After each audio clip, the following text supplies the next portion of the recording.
Assalamualaikum dan salam Sarawakku sayang, bersama saya Fidas Matram. Tumpuan berita, infrastruktur mesra pelancong perlu dibangunkan di Sibu bagi merancangkan industri pelancongan di bandar itu. Ke arah itu, Premier Sarawak Datuk Patinggi Tan Sri Dr. Abang Abdul Rahman Zuhari Tun Datuk Abang Openg telah mencadangkan untuk melihat semula pembangunan yang ada di Sibu. Beliau juga yakin Kementerian Pelancongan Industri Kreatif dan Seni Persembahan Sarawak bersama rakan-rakan dalam kementerian akan mewujudkan jejak warisan di Sibu bagi menghubungkan tempat-tempat bersejarah di bandar itu. Bagi Sibu, kita dalam kerajaan telah mencadangkan untuk melihat semula pembangunan yang berlaku di Sibu. Pertamanya, Sibu mempunyai heritage dan latar belakangnya tersendiri.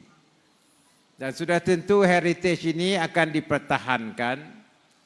Dan saya percaya bahawa Menteri Pelancongan kita dan rakan-rakannya dalam kementerian akan mewujudkan satu heritage trail bagi Bandar Sibu, di mana tempat-tempat bersejarah akan dilihat dan disambungkan, dihubungkan dengan hub-hub yang lain. Beliau berucap demikian dalam majlis penutupan Pesta Kebudayaan Borneo 2022 bertempat di Dataran Tun Tuanku Haji Bujang, Sibu pada Sabtu. Menurut Datuk Patinggi Tan Sri Abang Zuhari, Kerajaan Sarawak juga akan melantik perunding antarabangsa untuk mengkaji pendekatan terbaik bagi menambah baik pembangunan di Sibu. This is a new approach for us to position Sibu, and we have to have a master plan for Sibu. As you know, I have instructed Deputy Premier Dr. Sim work together with Ministry of Tourism how we want to revisit Sibu, and there is a possibility that the process of urban renewal have to be done for Sibu, and we are going to engage international consultant to look at how we want to improve Sibu. Bagi merancangkan lagi sektor pelancongan, Premier Sarawak menyuruh pemain industri pelancongan untuk menggunakan teknologi interaktif berasaskan digital untuk melakukan promosi antara orang ramai, pelancong dan kerajaan. Saya mengambil kesempatan ini sekali lagi untuk menyuruh para pemain industri menggunakan the latest technology dari sudut promotion, iaitu interactive technology between the people, the tourists as well as the government. Dan ini akan merancangkan lagi pembangunan pelancongan kita melalui digital promotion. Terdahulu dalam ucapannya, Premier Sarawak berkata negeri ini sangat bertuah kerana dikurniakan semangat toleransi yang tinggi dalam kalangan penduduknya yang terdiri dari pelbagai bangsa dan kepercayaan.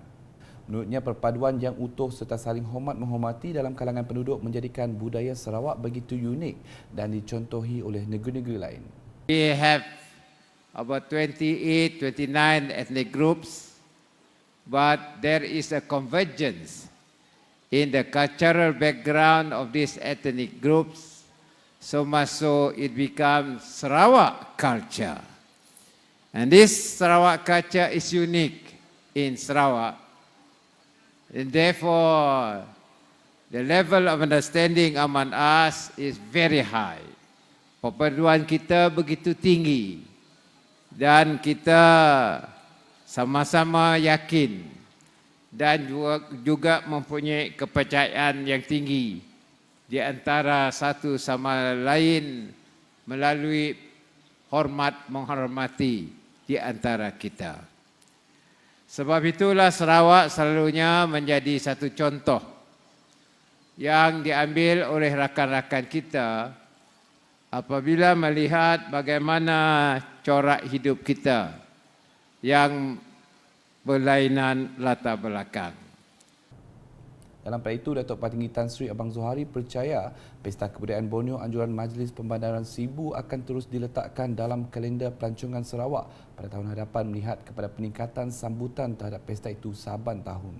Saya mengambil kesempatan ini untuk mengucapkan tahniah dan syabas kepada Majlis Pembandaran Sibu kerana sekali lagi dapat menjayakan Borneo Cultural Festival pada tahun 2022. As you know, previously for the last 2 years, we faced the COVID-19 pandemic.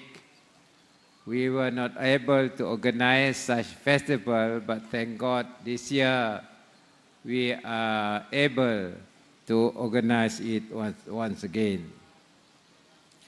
I have had the privilege of associating with this Borneo Cultural Festival when I was the Minister of Tourism, and I noticed that every year it has improved a lot. I'm sure by next year, this festival will also be another agenda in our tourism calendar. Pelbagai persembahan kebudayaan dan etnik disajikan pada malam terakhir Pesta Kebudayaan Borneo yang telah bermula sejak 18 Julai lepas. Antara yang mencuri tumpuan ialah persembahan dari kumpulan Kemada, Lang I, tarian golek Montro yang dibawa dari Istana Mangkunegaran Indonesia, tarian Orang Ulu dan banyak lagi. Laporan seterusnya, Kerajaan Sarawak menjalinkan kerjasama dengan Amerika Syarikat untuk mempelajari pengurusan dan perancangan pesisir pantai serta pembaharuan bandar. Sehubungan itu, delegasi Kerajaan Sarawak yang diketuai oleh Timbalan Premier Sarawak, Datuk Ahmad Awang Tengah Ali Hassan telah ke New York, Amerika Syarikat pada Rabu untuk menghadiri taklimat dan perbincangan teknikal berhubung perkara itu yang disampaikan oleh Pengarah Perancangan Iklim dan Kemampanan Jabatan Perancangan Bandar New York, Michael Marella. Dalam satu kenyataan media pada Sabtu, Datuk Ahmad Awang Tengah berkata, taklimat yang dihadiri adalah berhubung perkongsian ilmu, pengalaman serta garis panduan dan polisi Jabatan Perancangan Bandar New York dalam mengurus tadbir bandar dari aspek proses perancangan pengezonan guna tanah termasuk di kawasan pesisir pantai, tebingan sungai dan pembaharuan bandar sekitar New York. Sementara itu, pada sebelah tengah hari, delegasi Sarawak telah dijemput oleh perwakilan tetap Malaysia di Pertubuhan Bangsa-Bangsa Bersatu New York, Datuk Syed Muhammad Hasrin Tengku Hussein ke majlis jamuan makan tengah hari di pejabat beliau. Berita selanjutnya, Menteri Pengangkutan Sarawak Datuk Seri Lee Kim Shin bersama agensi dan jabatan di bawah Jawatan Kuasa Pengurusan Bencana Bahagian JPBB MIRI mengadakan tinjauan persediaan pembukaan sempadan darat Brunei di Kompleks Imigresen Kastam, Kuarantin dan Keselamatan ICQS Sungai Tujuh MIRI pada Sabtu. Katanya tinjauan itu bertujuan memastikan persediaan rapi telah dilakukan menjelang pembukaan semula sempadan Brunei Malaysia pada 1 Ogos 2022 nanti. We are here to making preparation for the opening of the border, where Brunei now is opening of the border for travelers coming in from Brunei to Miri and Miri to Brunei. So we are making all the necessary preparation here because we expect there will be a big increase in the volume of traffic, cars coming here, lorries, because not only from Brunei, because a lot of our Sarawakian, especially Malaysian working in Brunei, their home are Miri and Sarawak, they are all eager to come back to visit the family. So there will be big influx of people coming in. And also the transportation of goods will also certainly increase because then they can pass through Brunei to go to Limbang, Lawas, and even to Sabah. Beliau berkata demikian semasa ditemui pada lawatan tersebut. Dalam pada itu, Datuk Seri Lee yang juga Ahli Dewan Undangan Negeri Adun Senadin mengingatkan bahawa warga negara Brunei termasuk warga negara asing perlu mengisi terdahulu Travelers Card menerusi aplikasi MySejahtera. So one of the problems here is, you can see here is that the travelers from Brunei, the Bruneians and foreigners, they have to get prepared, fill in the travel card before they come in. And that will save a lot of time, reduce the congestion. So I hope the press will also highlight this. Dalam tinjauan itu, Datuk Sri Lee turut memeriksa semua struktur sedia ada serta menyemak semula keperluan papan-papan tanda termasuk LED yang telah disediakan sejak pembukaan semula sempadan negara pada 1 April lepas. Beliau turut meminta Jabatan Kejaraya JKR menurap semula lubang dan jalan-jalan yang tidak rata di laluan masuk dan keluar kompleks ICQS tersebut. Dalam perkembangan lain, Datuk Sri Lee memberitahu Kerajaan Sarawak menerusi Kementerian Pengangkutan Sarawak MOTS amat komited untuk menangani isu lapangan terbang dan short take-off dan landing port, stall port. Dalam pada itu, jelasnya satu pertemuan dengan agensi kerajaan dan pemain industri yang terlibat telah diadakan pada Rabu. Katanya dalam satu kenyataan pada Sabtu, ia adalah susulan daripada mesyuarat Jawatankuasa Pengangkutan Sarawak SPTC yang telah diadakan pada 8 Julai lalu. Terdahulu sebelum mesyuarat SPTC, Datuk Sri Lee bersama pegawai MOTS dan wakil agensi Freight Forwarding telah melawat terminal kargo lapangan terbang antarabangsa Kuching LTAK, gudang mas kargo dan pejabat Jabatan Kastam bersebelahan dengan bangunan utama terminal LTAK.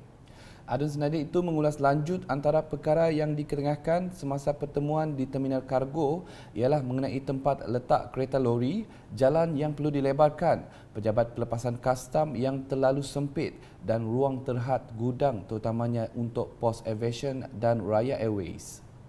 Beliau dan jawatankuasa turut menyatakan mengenai kebersihan keseluruhan bangunan terminal penumpang dan kekurangan kemudahan di Balai Pelepasan Antarabangsa untuk penumpang berehat sebelum penerbangan mereka.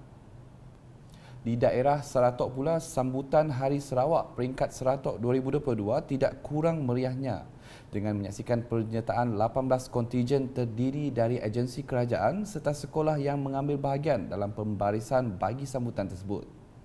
Sambutan yang diadakan di pentas utama Sri Kalaka Saratok pada Sabtu itu dianjurkan oleh Persatuan Veteran Angkatan Malaysia Cawangan Saratok dan pejabat daerah Saratok dengan kerjasama Pusat Khidmat Dun Kalaka dan Pusat Khidmat Dun Krian.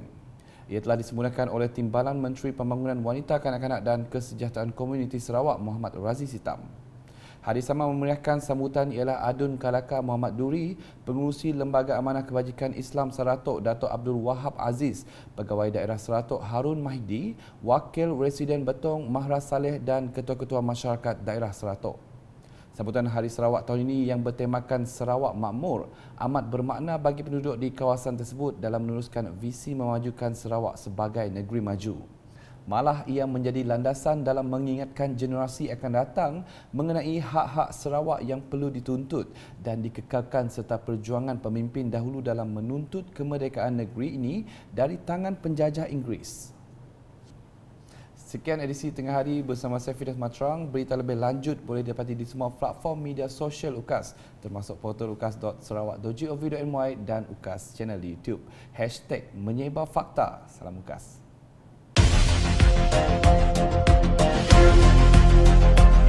Thank you.